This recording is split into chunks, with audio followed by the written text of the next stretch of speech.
Upatikanaji wa ZANID ulivyofanyika, ulifanyika kisiasa. Athari ya deni litakavyomwezesha yeye kujiajiri, ni kwa namna gani mikopo hii tunayoikopa itatusaidia mwananchi mmoja mmoja kuyazungumza masuala haya bila ya kuogopa, kwa sababu ndio ustawi wa jamii. Niende katika swala la pili, Mheshimiwa Mwenyekiti, ni suala la namna gani ya ukusanyaji wa fedha au namna gani ya bajeti ya serikali inavyomwathiri mwananchi moja kwa moja kiuchumi. Tunasema hapa kwamba kuna fedha nyingi labda zimepatikana kwenye mikopo, lakini tuna maneno ambayo tunasikia kila siku, kuna deni himilivu.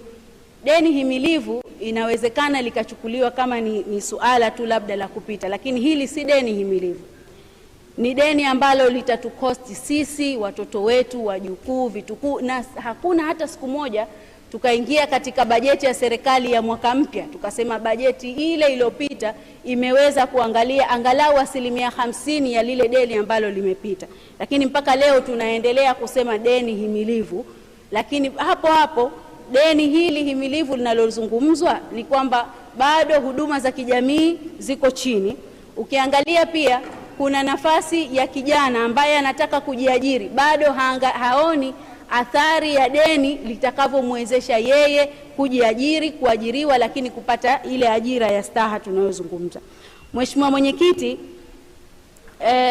tunazungumza kuhusu deni, lakini ukiangalia deni hili limeongezeka kwa asilimia, ongezeko lake ni 124%. Sio deni la kuangalia tu kwamba labda tunalichukua deni hili na kupeleka labda kwenye miradi ya maendeleo, lakini unaangalia ile miradi yenyewe ya maendeleo baada ya mwaka wa fedha kumaliza, tumeona tuna 38% katika fedha ambazo tunaambiwa tumekopa deni ni himilivu, lakini at the same time 38% tu katika kiasi ambacho tumekikopa na tunategemea kuingiza kwa ajili ya kuwasaidia wananchi na kuendeleza miradi ndio kilichopatikana. Bado athari ya deni hili hatujaiona.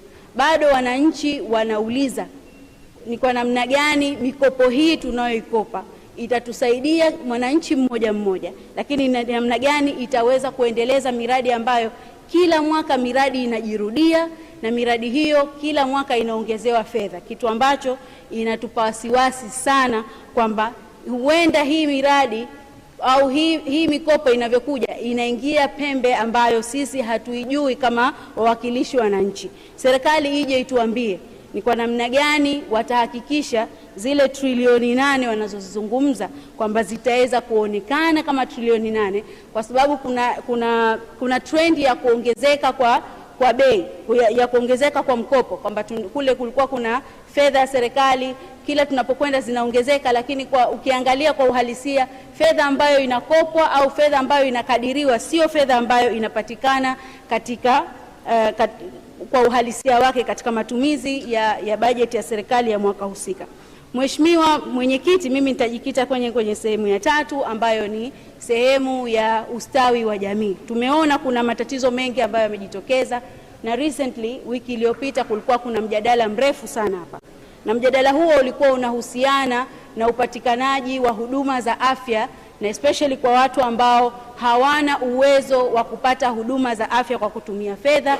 Kwa kuna matibabu kadi, kuna ZHSF na mambo mengine ambayo imeleta mjadala mkubwa sana, na mjadala huu usionekane kwamba ni mjadala wa kuzua mambo ambayo mengine labda amejificha. Ni wakati sasa wa kuyazungumza masuala haya bila ya kuogopa, kwa sababu ndio ustawi wa jamii. Unapoizungumza ZHSF au unapoizungumza matibabu kadi, tunamaanisha kwamba Mzanzibari ambaye ana uwezo asiyekuwa na uwezo wa kupata huduma za afya apate matibabu kadi. Lakini tumekuja kuona kwamba ukweli ni kwamba watu ambao wanapata matibabu kadi, inasemekana kwamba inaongeleka kwamba labda masheha hawakuwa waaminifu. Jamani, tukae tukisikia, lakini kuna mambo mengine tunabidi tujiambie. Unaniambiaje kwamba mtu hapati matibabu kadi kwa sababu tu labda kuna mtu mwingine ndiye aliyepata ambayo sio Mzanzibari, wakati ni mamlaka husika ambayo inahusiana na upatikanaji wa hiyo matibabu kadi. Watu wanaitumia kupata labda matibabu kadi kwa njia labda baada ya kupata matibabu, kabla ya kupata matibabu kadi ni lazima uwe na ZAN ID. Sote tunajua ni lazima uwe na ZAN ID. Unakuja kuniambia hapa hupati matibabu kadi kama huna ZAN ID? Sio kweli. Unapata ZAN ID kwanza, kisha ndo unapata matibabu kadi. Upatikanaji wa ZAN ID ulifanyika kisiasa, na sote tunajua watu walidhani unapokosa ZAN ID itakukosesha wewe kupiga kura tu. Uliowapa watu ZAN ID kwa ajili ya kupiga kura ndio hao wanakusakama sasa, wanataka matibabu kadi. Kwa hiyo hilo sio kosa la mtu ambaye ametoka nje ya Zanzibar kuja Zanzibar kwa ajili ya kupata matibabu. Kama ulimtumia kipindi cha uchaguzi, kumtumia ili kukuongezea wewe kura.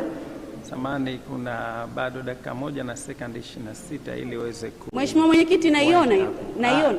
Okay, sawa. Kama unaiona, kama uliweza kuitumia matibabu kadi kwa njia ya kupata ZAN ID, nyuma yake ukaitumia ile kwa ajili ya kukuongezea wewe kura, usije hapa ukalalamika kwamba matibabu kadi haikutolewa kwa njia sahihi. Ni njia sahihi kama ulivyotaka wewe itoke. Umeitoa matibabu kadi kwa sababu hukujua kwanza athari yake ya kumpa mtu ZAN ID kabla ya kuangalia athari zinazokuja. Kama kweli ulitaka kufanya haki, ulitakiwa ufanye haki mapema sana, kuhakikisha Mzanzibari kwanza ndiye anepata ZAN ID. Baada ya kupata ZAN ID, haki nyingine zinafuata. Ukishampa Mzanzibari ama ukishampa mtu ambaye si Mzanzibari ZAN ID, huna haki ya kumwambia hawezi kupata matibabu kadi kwa sababu amepata kwa njia nyingine. Mimi nakushukuru Mheshimiwa Mwenyekiti, na siungi mkono hoja mpaka pale serikali itakapokuja na majibu sahihi. Nakushukuru sana kwa mawazo yako mazuri.